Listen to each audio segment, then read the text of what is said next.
saya akan menjelaskan mengenai materi menyajikan karya tulis dalam pertemuan ilmiah, di mana ada 6 subtopik yang akan saya bahas. Yang pertama, menyajikan karya tulis dalam pertemuan ilmiah. Yang kedua, contoh proposal dari jenis penelitian deskriptif kuantitatif, penelitian kuasi eksperimen, penelitian dengan pendekatan SSR, penelitian deskriptif kualitatif, dan yang terakhir yang keenam, penelitian tindakan kelas. Baik, langsung saja. Materi pertama yaitu menyajikan karya tulis dalam pertemuan ilmiah.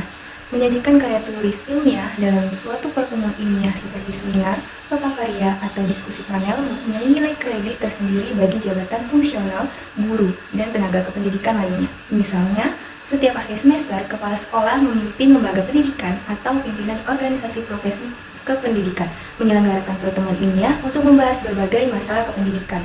Yang harus diperhatikan dalam menyajikan karya tulis dalam pertemuan ilmiah yaitu yang pertama ada tata cara menyajikan makalah. 1. Penulisan makalah ilmiah. Tulis makalah yang diminta oleh penyelenggara sesuai dengan aturan penulisan karya ilmiah seperti telah dibahas di muka. Bisa hasil penelitian atau makalah ilmiah, baik deduktif maupun induktif. Setelah itu, kirimkan kepada penyelenggara sebelum pertemuan agar dapat diperbanyak oleh panitia untuk dibagikan kepada peserta pada pertemuan. 2. Penyiapan bahan penyajian, yaitu berupa pokok-pokok pikiran yang telah dituangkan di dalam makalah. Lalu, 3. Cara menyajikan.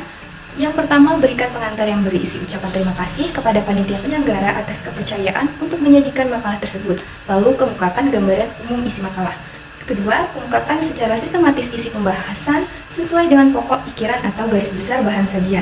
Yang ketiga, akhiri pembicaraan dengan membuat kesimpulan, pembahasan, saran, dan implikasi lebih lanjut serta ucapkan terima kasih. Yang keempat, melalui pemandu acara biasanya dibuka diskusi dan tanya jawab. Lalu, yang keempat, ada penggunaan waktu selama penyajian, yaitu gunakan waktu sehemat mungkin sebab waktu yang diberikan sangat terbatas. Samping itu, hindari kejenuhan peserta.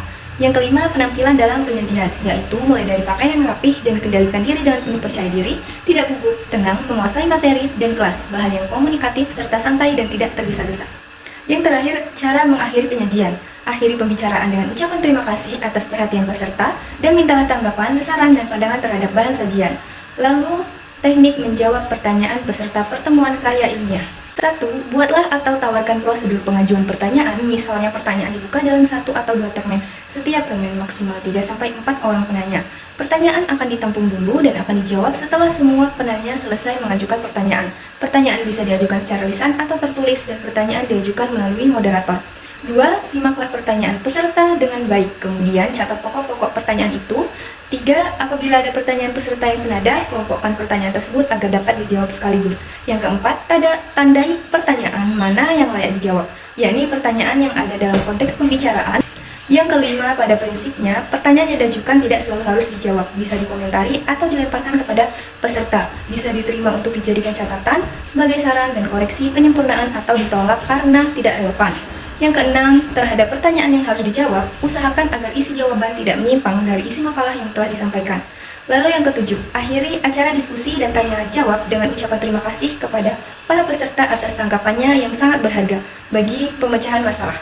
Serahkan kembali kepada moderator, lalu selesai acara diskusi dan tanya jawab, semua pertanyaan dari peserta termasuk saran dan pendapat, ada baiknya dikaji lebih lanjut. Nah, materi yang kelima sampai yang keenam itu merupakan contoh dari proposal penelitian dengan deskriptif kuantitatif, kuasi eksperimen, pendekatan SSR, deskriptif kualitatif, dan yang terakhir, tindakan kelas. Sebelum saya memberikan contoh dari semua penelitian tersebut, saya akan memberikan pengertian dari metode penelitian kelima jenis penelitian tersebut. Pertama, penelitian deskriptif kuantitatif adalah teknik yang digunakan untuk pengujian, pengukuran, dan hipotesis berdasarkan perhitungan matematika dan statistik. Metode pengumpulan datanya bisa menggunakan survei, observasi, atau wawancara. Yang kedua, penelitian kuasi eksperimen adalah metode penelitian yang dalam pelaksanaannya tidak menggunakan penugasan, melainkan dengan menggunakan kelompok yang sudah ada. Penggunaan metode kuasi eksperimen ini didasarkan atas pertimbangan agar dalam pelaksanaan penelitian ini pembelajaran berlangsung secara alami dan siswa tidak merasakan dieksperimenkan, sehingga dengan situasi yang demikian diharapkan dapat memberikan kontribusi terhadap tingkat kevalidan penelitian. Yang ketiga, penelitian dengan pendekatan SSR atau Single Subject Research merupakan penelitian eksperimen untuk melihat perilaku dan mengevaluasi intervensi atau treatment tertentu. atas perilaku dari suatu subjek tunggal dengan penilaian yang dilakukan secara berulang-ulang dalam suatu waktu tertentu. Yang keempat, penelitian deskriptif kuantitatif merupakan metode penelitian yang memanfaatkan data kualitatif dan dijabarkan secara deskriptif.